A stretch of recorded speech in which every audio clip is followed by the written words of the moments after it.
ముఖ్యమంత్రి చంద్రబాబు నాయుడు సిఆర్డీఏ కార్యాలయాన్ని ప్రారంభించిన తర్వాత రాజకీయ ప్రసంగం చేశారు. రైతులకు భరోసా ఇచ్చారు. మీ సమస్యలు ఉంటే ఈ ముగ్గురికి చెప్పండి అని కేంద్ర మంత్రి పెమ్మసాని చంద్రశేఖర్, నారాయణ, స్థానిక శాసనసభ్యుడు శ్రవణ్ కుమార్ వీళ్ళకి బాధ్యత అప్పగిస్తున్నానని చెప్పారు. ఇంకా సమస్యలు వీళ్ళు చెప్పిన తర్వాత వీళ్ళతో మాట్లాడే కూడా పరిష్కారం కాకపోతే అప్పుడు నేను చూస్తానన్నారు. ఇప్పటివరకు మాకు పరిష్కారం కావడం లేదు, స్వయంగా మీతోనే మాట్లాడతామని రైతులు అడిగారు. ఆయన మళ్ళీ అంతకుముందుదే ఆయన చెప్పారు. అయితే సిఆర్డీఏ భవనం అయిన తర్వాత అతి కీలకమైన తదుపరి అడుగు అమరావతిలో ప్రభుత్వం వేస్తున్నది ఏమిటి అంటే 4 కన్వెన్షన్ సెంటర్లకు స్థలం కేటాయించడం ఇంతకుముందు 10 ఎకరాలు తలకు 2.5 ఎకరాల చొప్పున ఈ ప్రాజెక్ట్స్ కేటాయించారు. ఇప్పుడు దాన్ని నిజంగానే అలాట్ చేశారు.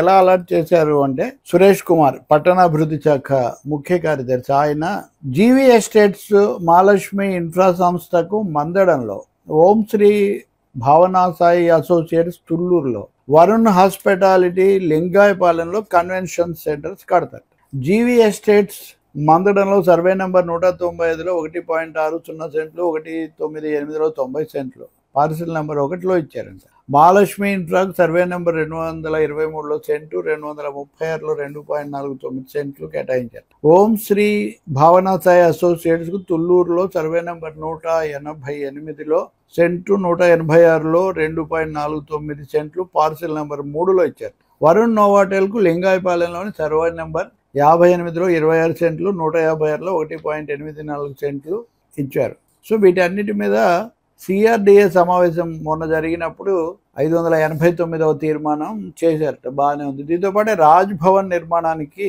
ప్రభుత్వ కోర్ ఏరియాలో రాజ్భవన్ నిర్మాణానికి 212 కోట్లు కేటాయిస్తూ అది కూడా ఒక తీర్మానం, అంటే ఆ కేటాయింపు కూడా చేశారు. ఇందులో governor mansion, assembly durbar hall, governor office, 2 guest హౌస్లు కడతారు. అలాగే అధికారులు, సీనియర్ జూనియర్ స్టాఫ్ కోసం భవనాలు, వీటికి టెండర్లు పిలుస్తారట. ఇప్పుడు హై ప్రొఫైల్ జోన్ కట్టాలనేది కూడా మొన్న 50వ సమావేశంలో సిఆర్డీఏ సమావేశంలో నిర్ణయించారు. High density residential zone.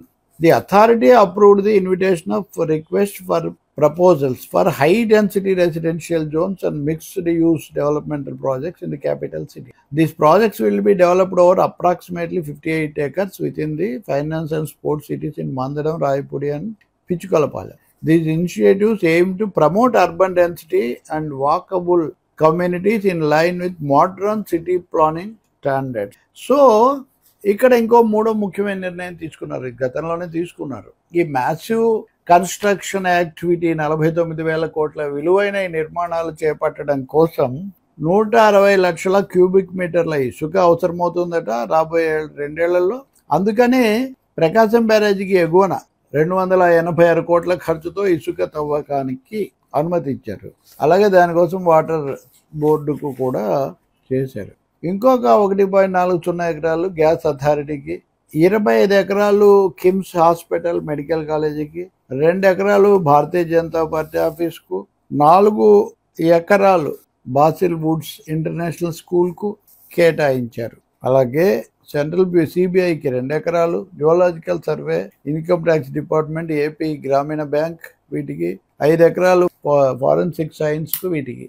అంటే ఇందులో ప్రభుత్వ శాఖలు అవి మినహాయిస్తే ప్రైవేట్ కేటాయింపులు చాలా ఎక్కువగానే ఉన్నాయి.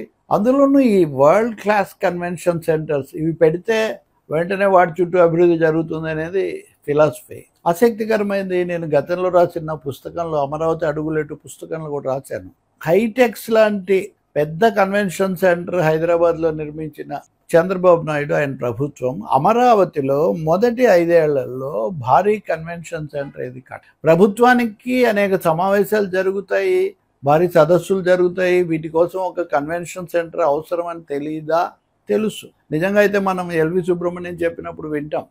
జగన్మోహన్ రెడ్డి ముఖ్యమంత్రి అయ్యాక సమావేశం పెట్టాలి అంటే భారీ కన్వెన్షన్ సెంటర్ ఏం లేదే అనుకుంటుంటే ఆయన ఏదో ఫలానా దానికి ఒప్పుకున్నాడు, ఏది ప్రజావేదికలో పెట్టడానికి ఒప్పుకున్నాడు. నేను చాలా సంతోషించాను. అది పరిస్థితి. అప్పుడు మాట్లాడితే కొంతమందికి కోపం వచ్చింది, ఎందుకు కట్టలేదు. నిజంగా మిగతావన్నీ వదిలేయండి, మొదటి 5 ఏళ్లలో కనీసం ఒక భారీ సమావేశ మందిరం కట్టడానికి ఏం ఆటంకం వచ్చింది? ఒకటే ఆటంకం, సింగపూర్ ఇచ్చిన మాస్టర్ ప్లాన్ ప్రకారం జరగాలి. అది మొన్న కూడా చెప్పారు. Core capital, seed capital etcetera ఇవన్నీ పేర్లు పెట్టారు కదా.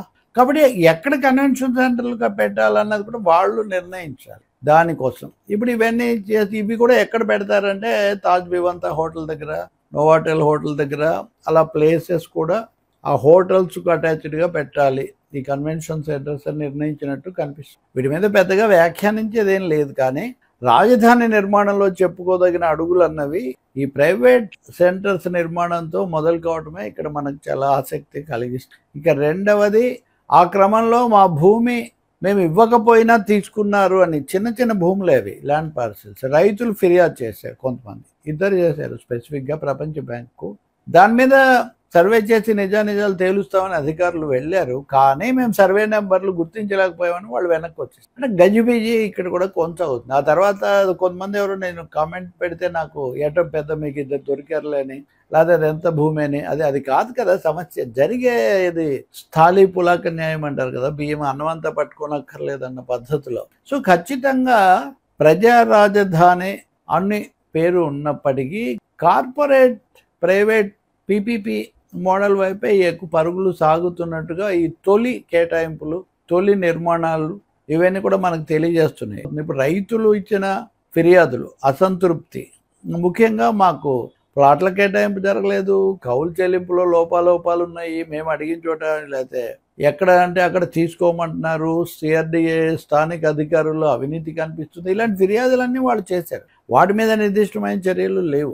మూడోది, ఒక ముగ్గురిని మంత్రులను కేటాయించే వాళ్ళు చూస్తారని చెప్పారు. కానీ వాళ్ళను కూడా మళ్ళీ వాళ్ళు అక్కడ కుదరకపోతే నా దగ్గర రండి అని మళ్ళీ మార్గం అట్టి పెట్టారు. ఇప్పుడు ఏ తర్వాత రాష్ట్రంలో పరిపాలన వికేంద్రీకరణ అన్నది అటు వచ్చి అమరావతి నిర్మాణం కూడా చాలా కేంద్రీకృతంగా జరుగుతున్నట్టు మటుకు కనిపిస్తుంది. దీనికి హైదరాబాద్ మోడల్, సైబరాబాద్ కట్టడం, ఈ రెండింటికి ఉన్న తేడా ముఖ్యమంత్రి గారే చెప్పారు. ఇక్కడ భూములు చాలా ఎక్కువగా ఉండటము, వాటిని ఇచ్చి నిర్మాణం చేయటం. అమరావతి అలా కాదు కదా. మీరు చెప్తున్న ప్రత్యేకత ఏంటి? రైతులు తమ భూమిని త్యాగం చేయడం వల్ల ఆ భూమిని ఆధారంగా చేసుకొని అక్కడి నుంచి విస్తరించుతాము, నిర్మిస్తాము అని. మరి అటువంటిప్పుడు ఆ భూమి ఇచ్చిన వాళ్లకు ప్రయోజనం కల్పిస్తామన్నది కదా, దానికి కదా ప్రథమ ప్రాధాన్యత ఇవ్వాలి.